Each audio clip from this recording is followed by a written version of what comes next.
Yo, what's going on, guys? Crispy Flakes here. Welcome back to another NBA discussion. As I'm on my pursuit, my journey, my destination to find a new and unique way to bring you guys, NBA content and stuff like that. So for this one, we got the 2K going in the background somewhere. We got my bitch ass standing up. So yeah, man.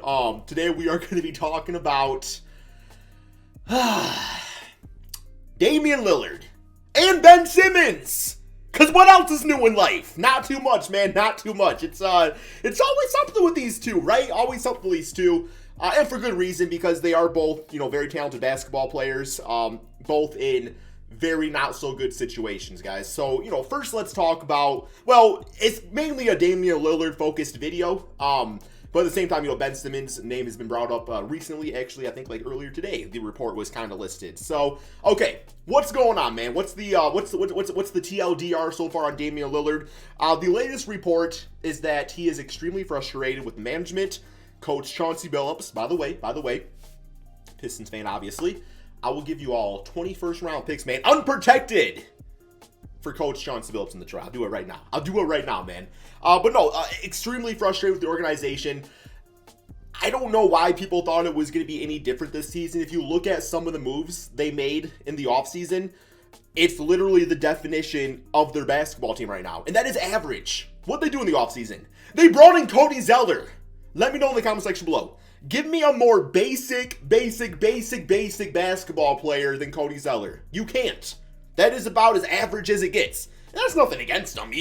I like him as a backup. I don't like him as a starter. I like him as a backup, man. So, yeah, like that's who they got for Damian Lillard, who we know last season there was the reports of him already being frustrated with the organization. But, obviously everybody, especially Portland fans, are going to be leaning on the whole loyalty card. Like, oh, yeah, he's loyal to the franchise. He's never going to leave.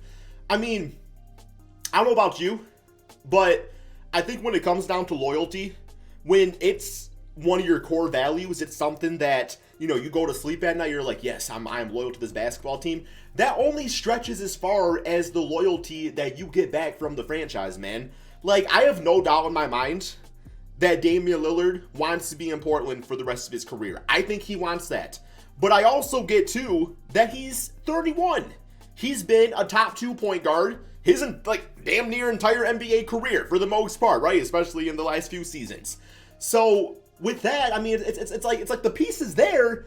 You just gotta go out and do something else. And I know it's probably easier said than done. It's not as easy as doing like a rebuild or something like that, like an NBA 2K22. I know you can't just go to Trade Finder and get Jaylen Brown on your team or something like that. Like, there's a lot that goes with that. But I think with Damian, that's where the frustration sets in. He's like, why am I being loyal to this franchise management that doesn't want to do right by me? When you see a guy like LeBron James over on the Lakers, like, you want to talk about one of the biggest branding, sports team in NBA history, look at the Lakers. Like, that team, LeBron is able to bend their will. And whatever he wants done, they'll do it. That's the Lakers, man. So, I mean, and that's no disrespect to Portland, but, it's the small market versus a large market argument, right? Now, with the Lakers, you do actually have, like, a lot of big names that want to go there because, it's Staples Center, or I'm sorry, the Crypto.com arena. But, with Damian, you feel like they should be able to do something, man. They should be able to do something. And a lot of it, too, a lot of the growing frustrations, a lot of the big issues is that there's a lot of money, like, locked up in certain players. Certain players that are not bad players, but maybe it's just kind of too much of okay, well, we already know, like, what the peak is with that. That being guys, like CJ McCollum. Love CJ McCollum as a basketball player. I feel like he's almost like the Mike Conley of shooting guards, where his entire career he's put up really solid numbers, but maybe not always gotten the respect that he's deserved. So when you have somebody like that, though, it's like we knew going into the season that it was going to be the same song and dance, if not worse, because obviously a lot of other teams have gotten a lot better too, right? Like, it's plain and simple, right, man? So, with that being said, Damian Lillard, he's talked about wanting to get Ben Simmons on the team. And I love the idea of this move. I think it makes a trillion billion %. When it comes down to Ben Simmons, we all know that Ben Simmons is one of the best defensive players in the NBA. He's going to up the pace of your team. He's going to find open looks, for your teammates. Yes, offensively speaking, as far as his jump shot goes, it's not happening. But when he's not going to be, the main ball handler, that being Damian Lillard, I feel like that's okay. Like, if you run Ben Simmons at the small forward or power forward position, in my opinion, preferably power forward, you'll be in a pretty good place, I would say, man. I would say. I mean, now Ben Simmons does need to, like, at least, I'm sick of saying it, but we're going to say it again. He needs to at least attempt a few threes a game, because if you don't try to work on your weaknesses, then plain and simple, they're not even have, like, the defender, like, in the back of your mind. Like, if you know Ben Simmons is just never going to shoot threes, you're never even just for a split second going to even consider it, right? Where maybe you have somebody like a Draymond Green. Like, Draymond Green's not always been the greatest three-point shooter, but that damn Dora the Explorer, backpack jump shot, bro, like, he's doing that shit, right? And, and sometimes he makes them. Sometimes he makes them, man. So, yes, I feel like if Ben Simmons were to get traded to the team, then you're probably looking, at him needing to at least add some sort of... Yeah, we all know, man, Ben Simmons, right? He don't want to shoot, okay? He don't want to shoot. But, okay, so, Ben Simmons over to the Portland Trail Blazers. How do you get that done? I think at this point, a Ben Simmons, CJ McCollum trade makes a trillion% sense to me. I think as like additional assets go, we all know that the 76ers are really trying to finesse the team. It's not going to happen.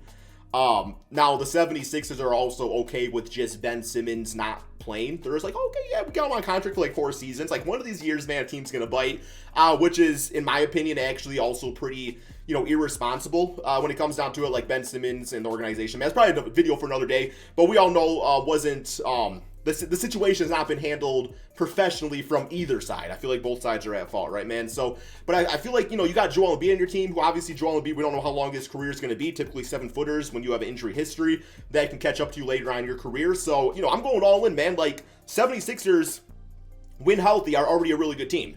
Now you add a guy like CJ McCollum to the mix, who would fit in instantly, man. He would fit in instantly, right? Then you're going to be in an even better place, right? So I feel like that's a way to get Ben Simmons over on the Portland Trail Blazers. And you already got Norman Powell, who, man, he's 6'3", playing the small forward position. Shout out to one of my subscribers. He did mention that Norman Powell does have like a he was at like a 6'9" wingspan or something like that. So, you shift him from the small forward spot to the 2 spot, which I think is Norman Powell's, natural position. Then you have that added defense there, but you add in Ben Simmons too with his defense, and you can look at this being a top 10 defense team in the NBA with Damian Lillard. And yes, you would probably have to do a few other things to, to fix the team if you're going all into a rebuild, but, or not really a rebuild, but maybe like a refocus of the team. Then, you're probably looking at also have to get like a small forward or something like that. But overall, man, like, the trade's able to be done. And then that brings up the other point. Okay, let's say Damian's just like, no, I don't want to be here anymore. Like, we're just done. We all do know the report now a few days ago. Well, Stephen A. Smith said it, man. I don't really know. As far as, like, sources go, if Stephen A. Smith just kind of talks, or he actually has people he talks to around the league or whatnot. I know back in the day, he was like he was like a Woj type of person, right, man? But now I think he's more like entertainment value. But regardless, there's talks about him going to the New York Knicks, which we've heard the Knicks name get brought up a few times. As far as Damian Lillard is concerned, the fit makes complete sense, especially with some of the off-season failures, I guess, man, looking mainly at like Kemba Walker and stuff. Then Damian getting traded over there, and plus they got a lot of young assets too, man, makes complete sense. So I would say, when it comes down to the trade value of Damian, and this is assuming the Portland Trail Blazers want to go into a full-on rebuild, I do think the Knicks have the assets to do so. But as far as like what a trade would look like, because this is usually where it gets kind of messy, especially in the comment section, is, you'll list a young asset from a team, and the entire fan base of the team be like, we are not trading Obi Toppin. It's just not happening. Obi is staying forever, man. Or, Emmanuel Quickly is staying forever. Okay, so I would say Damian Lillard is the Anthony Davis of point guards. So you have to look at Anthony Davis and the Pelicans-Lakers trade to kind of gauge a similar trade value. Now, with that being said, I mean, Anthony Davis, when he was traded to the Lakers, was younger than Damian Lillard, so you do have to account to that for some extent. But yeah, like, AD, I always felt like was like the second guy to Giannis, and Lillard is the second guy to Curry. I mean, you can yell at me all you want about that. It's just kind of facts of the matter, right? So I think there's similar trade value to be having right there. So assuming Damian's traded, that means Portland's going to a rebuild. Like, there's no building around CJ McCollum or nothing like that. CJ would probably get traded too eventually, maybe even Nurkic. But, so to get Kemba over on Portland, I would say it's going to take 2 out of 3 of these players. Those 3 players being Obi Toppin, Emmanuel Quickly, and RJ Barrett. 2 out of 3 of those guys, I think, is enough to get Damian. Now, you could also argue maybe just RJ Barrett and toss in some draft picks, stuff like that, man. Like, there's a billion different trade scenarios that could get it done. But that right there, I can already hear the comments saying, there's no way we give up RJ. It's like, you're getting Dame Dollar on your team. Like, you got to give up something to get something. That's just how the NBA works.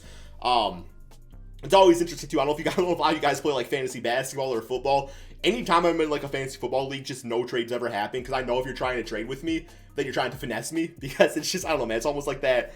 We just have a tendency to not equate value. And we almost hype up our own players too much to the point of, it's like, okay, we're going to get this person, but we ain't giving up all this. But all this really isn't all that much compared to what you're getting back. I don't know if that makes sense or not, man. I don't know if that makes sense or not. But, yeah, let's assume Damian gets traded to the Knicks. What's that team looking like to me? I mean, yeah. Julius Randle, Damian Lillard, that right there is a pretty damn good team in the Eastern Conference. My issue is that, I'm getting to the point of really wondering, can Damian Lillard be a number 1 option on a championship team? Can he? I mean, it's not looking like it. So you put him on the Knicks. I think with the Knicks, you get more of the marketing where it's like, okay, well, maybe we can convince some other players to come over here. But also at the same time, too, you're looking at, Damian's still your best player. You got Julius number 2. Now, at the same time, it's hard to find a lot of players that are better than Damian Lillard. So it's like, yeah, if he was able to go to the Bucks, you got Damian and Giannis. That's the championship team. You put him on the Lakers with LeBron. You got LeBron and Damian Lillard. That's the championship team. So it is difficult to do that. Like, I totally, completely realize that. I would love him on New York, though, just for the entertainment value. I'm just wondering if it would lead to the success that Knicks fans really, really want, which the ultimate goal being an NBA championship, man. So, I don't know. It's getting to the point with Damian Lillard where I'm just waiting for something to happen. I know he wants to be loyal, but the team also has to be loyal to him. So, my predictions is that within the next week, I really do think a Ben Simmons trade is going to happen. I think Ben Simmons is going to end up on the Portland Trail Blazers. And I think it's going to be for a decent package, but probably not exactly what the 76ers are looking for. But I think it's just, you got to make a choice at some point, man. You got to make a choice, right? So you guys let me know in the comment section below. What do y'all think about Damian Lillard? Do you feel like his situation is going to get better? Do you feel like he's just kind of like prolonging the inevitable? Or is he going to go somewhere else, man? Let me know. Hope you guys are all enjoying these NBA discussion videos. That's all we got. Thank you all so much for watching, and peace out, my friends.